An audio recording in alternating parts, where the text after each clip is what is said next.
بسم اللہ الرحمن الرحیم۔ میں ایک اہم مسئلے کی طرف توجہ دلانا چاہتا ہوں، اپنے بزرگوں اور بھائیوں کو، اپنی ماؤں بہنوں اور بیٹیوں کو اس پر بہت زیادہ توجہ دیں اور توجہ سے مسئلہ سماعت فرمائیں۔ حضور اکرم صلی اللہ علیہ وسلم کے ہمارے اوپر اتنے احسانات ہیں کہ جس کا ہم زندگی بھر بدلہ دینا چاہیں تو ہم آپ کے احسانات کو اتار نہیں سکتے۔ حضور اکرم صلی اللہ علیہ وسلم کے جہاں اور احسانات ہیں، وہاں نبی پاک صلی اللہ علیہ وسلم کا ایک مبارک احسان یہ بھی ہے کہ آپ کی امت کے وہ غرباء کہ جن کے پاس استطاعت نہیں اور وہ قربانی نہیں کر سکتے، تو ان کی طرف سے حضور اکرم صلی اللہ علیہ وسلم نے قربانی کے جانور ذبح کرتے ہوئے اللہ رب العزت کی خدمت میں عرض کیا ہے، اللہم ھذا عنی وعمن لم یضح من امتی، یا اللہ یہ قربانی میری طرف سے ہے اور میری امت کے ان تمام افراد کی طرف سے جو قربانی نہ کر سکیں۔ جو مسئلہ میں آپ کی خدمت میں عرض کرنا چاہتا ہوں، یہ حضور پاک کا احسان ہے۔ رسول اللہ صلی اللہ علیہ وسلم دنیا سے رخصت فرما چکے ہیں، آج امت کے اوپر بھی حضور پاک صلی اللہ علیہ وسلم کے حق ہیں، تو حضور اکرم صلی اللہ علیہ وسلم کی طرف سے ہمیں قربانی دینے کا اہتمام بھی کرنا چاہیے۔ ہمیں کرنی چاہیے قربانی اپنے پیارے پیغمبر کی طرف سے، اور ہم کیسے نہ کریں۔ خود رسول اللہ صلی اللہ علیہ وسلم کے داماد خلیفہ چہارم حضرت علی المرتضیٰ رضی اللہ تعالیٰ عنہ کے بارے میں یہ روایت موجود ہے، تو دیکھیں کتنی مستند کتب میں روایت موجود ہے۔ سنن ابی داؤد باب الاضحیہ عن المیت، جامع ترمذی ابواب الاضاحی باب ما جاء فی الاضحیہ عن المیت، مسند احمد، ان کتب کے اندر روایت موجود ہے۔ حضرت حنش فرماتے ہیں، رأیت علیا یضحی بکبشین، میں نے حضرت علی کو دیکھا آپ نے 2 دمبے ذبح فرمائے۔ فقلت ما ھذا، میں نے پوچھا یہ کیا 2 دمبے کیوں ذبح کیے؟ فرمایا ان رسول اللہ صلی اللہ علیہ وسلم اوصانی ان اضحی عنہ فانا اضحی عنہ،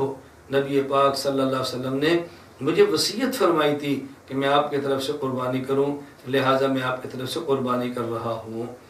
اور اصل الکبریٰ للبیہقی کے اندر یہ بھی موجود ہے حضرت علی بن ابی طالب رضی اللہ تعالیٰ عنہ سے، کہ انہوں نے قربانی کے دن دمبا لیا، ذبح کیا اور فرمایا بسم اللہ اللہم منک ولک ومن محمد لک ثم امر بہ فتصدق بہ، جانور کو ذبح کیا اور اس کو رسول اللہ صلی اللہ علیہ وسلم کی طرف سے ذبح کیا اور صدقہ فرما دیا۔ ثم اوتی بکبش آخر، پھر دوسرا دمبا لایا گیا، فرمایا بسم اللہ اللہم منک ولک ومن علی لک، اللہ یہ دمبا علی کی طرف سے ہے۔ آپ نے ایک دمبا رسول اللہ صلی اللہ علیہ وسلم کی طرف ذبح کیا اور ایک دمبا نبی کریم صلی اللہ علیہ وسلم کی طرف سے ذبح کیا۔ اور فتاوی شامیہ رد المختار میں ہے، وختم ابن السراج عنہ صلی اللہ علیہ وسلم اکثر من 10,000 ختمۃ وضح عنہ مثل ذلك، ابن سراج نے حضور اکرم صلی اللہ علیہ وسلم کی طرف سے 10,000 قرآن پڑھے، یعنی 10,000 مرتبہ قرآن پڑھ کے اللہ کے نبی کو اس کا ثواب اصال فرمایا، اصال ثواب کیا ہے، اور رسول اللہ صلی اللہ علیہ وسلم کی طرف سے قربانی بھی کی ہے۔ علامہ شامی رحمۃ اللہ علیہ فرماتے ہیں، قلت، میرے خیال ہے، فقول علماءنا ان يجعل ثواب عمله لغيره يدخل فيه النبي صلی اللہ علیہ وسلم فإنه أحق بذلك حيث أنقذنا من الضلالة ففي ذلك نوع شکر، کہ جہاں ہم دوسروں کو ثواب کسی عمل کے دیتے ہیں اس میں رسول اللہ صلی اللہ علیہ وسلم کی ذات گرامی بھی شامل ہے، بلکہ اللہ کے نبی اس کے زیادہ حقدار ہیں کہ ہم کوئی عمل کر کے آپ کو سارے ثواب کریں۔ کیوں؟ رسول اللہ صلی اللہ علیہ وسلم نے ہمیں ضلالت اور گمراہی سے بچایا ہے، اور یہ گویا ایک قسم کا ہم ان کی طرف سے قربانی ادا کر کے ایک ان کا شکریہ ادا کرتے ہیں۔ الحمدللہ ثم الحمدللہ، ہمارے مرکز اہل سنت والجماعت میں معمول ہے ہم ایک قربانی حضور اکرم صلی اللہ علیہ وسلم کی طرف سے ادا کرتے ہیں، حضرت امام اعظم ابو حنیفہ نعمان بن ثابت کی طرف سے کرتے ہیں،